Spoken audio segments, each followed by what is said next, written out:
ನಮಸ್ತೆ, welcome to Needs Creations. Last ವಿಡಿಯೋಲಿ ಈ ಬೇಬಿ ಬೊನೆಟ್ ಮಾಡೋದನ್ನು ತೋರಿಸಿದ್ದೀನಿ. ಈಗ ಇದಕ್ಕೆ ಇಯರ್ಸ್ ಹೇಗೆ ಮಾಡಬೇಕನ್ನೋದನ್ನು ತೋರಿಸ್ತೀನಿ.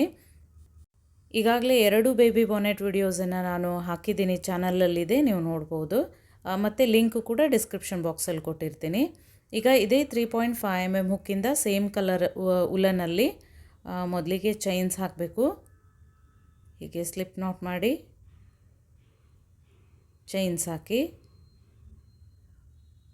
1 2 3 4 5 6 7 8 9 10 11 12 13 ನೋಡಿ 13 ಚೈನ್ಸ್ ಹಾಕಿದ್ದೀನಿ. ಈಗ ಈ ಫಸ್ಟ್ ಚೈನಲ್ಲಿ ಒಂದು ಸಿಂಗಲ್ ಕ್ರೋಶೆ ಹಾಕಿ, ನೆಕ್ಸ್ಟ್ ಚೈನಲ್ಲಿ ಒಂದು ಸಿಂಗಲ್ ಕ್ರೋಶೆ, ಮತ್ತು ನೆಕ್ಸ್ಟ್ ಚೈನಲ್ಲಿ ಸಿಂಗಲ್ ಕ್ರೋಶೆ, ಹೀಗೆ ಪ್ರತಿಯೊಂದು ಚೈನಲ್ಲೂ ಒಂದೊಂದು ಸಿಂಗಲ್ ಕ್ರೋಶೆ ಹಾಕಿ ಲಾಸ್ಟ್ವರೆಗೂ ಹಾಕಿ. ಲಾಸ್ಟ್ ಸ್ಟಿಚ್ವರೆಗೂ ಸಿಂಗಲ್ ಕ್ರೋಶೆ ಹಾಕಿದ್ದೀನಿ. ಟೋಟಲ್ 12 ಸಿಂಗಲ್ ಕ್ರೋಶೆ ಇದೆ. ಈಗ ಟರ್ನ್ ಮಾಡಿ ಮತ್ತು ಚೈನ್ 1 ಹಾಕಿ, ಇದೇ ಸೇಮ್ ಸ್ಟಿಚ್ಚಲ್ಲಿ ಒಂದು ಸಿಂಗಲ್ ಕ್ರೋಶೆ ಹಾಕಿ, ಮತ್ತು ನೆಕ್ಸ್ಟ್ ಸ್ಟಿಚ್ಚಲ್ಲಿ single crochet, next stitch single crochet, ಹೀಗೆ ಮತ್ತು ಪ್ರತಿಯೊಂದು ಸ್ಟಿಚ್ಚಲ್ಲೂ ಒಂದೊಂದು ಸಿಂಗಲ್ ಕ್ರೋಶೆ ಲಾಸ್ಟ್ ಸ್ಟಿಚ್ವರೆಗೂ ಹಾಕಬೇಕು. ಈಗ ಲಾಸ್ಟ್ ಸ್ಟಿಚ್ವರೆಗೂ ಸಿಂಗಲ್ ಕ್ರೋಶೆ ಹಾಕಿದ್ದೀನಿ. ಟರ್ನ್ ಮಾಡಿ ಚೈನ್ 1 ಹಾಕಿ, ಸೇಮ್ ಸ್ಟಿಚ್ಚಲ್ಲಿ ಒಂದು ಸಿಂಗಲ್ ಕ್ರೋಶೆ ಹಾಕಿ, ಲಾಸ್ಟ್ ರೋ ಅಲ್ಲಿ ಹಾಕಿದ್ವಿ ಅದೇ ರೀತಿ ಇದು ಕೂಡ ಸಿಂಗಲ್ ಕ್ರೋಶೆ ರೋ. ಇದು 3rd ರೋ ಇದೆ. ಇದೇ ರೀತಿ ರೋ 20 ಬರೋವರೆಗೂ ಸಿಂಗಲ್ ಕ್ರೋಶೆ ರೋಸ್ ಹಾಕಿ.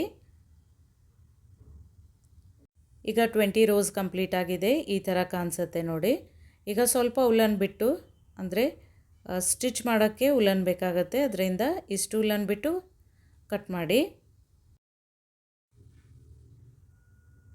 ಈಗ ಒಂದು ನೀಡಲಿಂದ ಸ್ಟಿಚ್ ಮಾಡಬೇಕು. ಮೊದಲಿಗೆ ರೈಟ್ ಸೈಡ್ ರಾಂಗ್ ಸೈಡ್ ನೋಡ್ಕೊಳ್ಳಿ. ಇದು ರಾಂಗ್ ಸೈಡ್ ಇದೆ, ಈ ಥರ ಫೋಲ್ಡ್ ಮಾಡಬೇಕು. ಸ್ಟಿಚ್ ಕಾಣಿಸ್ಬಾರ್ದು ಅದರಿಂದ. ಈಗ ಇಲ್ಲಿ ಹೀಗೆ ಸ್ಟಿಚ್ ಮಾಡಿ, ಈ ಕಡೆಯಿಂದ ಕ್ಲೋಸ್ ಮಾಡಬೇಕು. ಅದೇ ರೀತಿ ಅಪೋಸಿಟ್ ಸೈಡಲ್ಲಿ ಕೂಡ, ಅಂದರೆ ಈ ಕಡೆ ಕೂಡ ಸ್ಟಿಚ್ ಮಾಡಿ.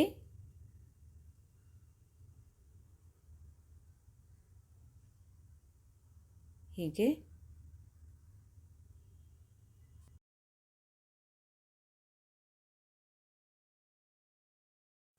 ಈಗ 2 ಕಡೆಗೂ ಸ್ಟಿಚ್ ಮಾಡಿದ್ದೀವಿ. ಇದು ರಾಂಗ್ ಸೈಡ್ ಇದೆ, ಈಗ ಇದು ರೈಟ್ ಸೈಡ್. ಈಗ ಇದನ್ನು ಈ ಥರ ಫೋಲ್ಡ್ ಮಾಡಿ, ಇದು ಒಂದು ಇಯರ್ ರೆಡಿ ಆಯಿತು. ಇಂಥದ್ದೇ ಇನ್ನೊಂದು ಮಾಡ್ಕೋಬೇಕು.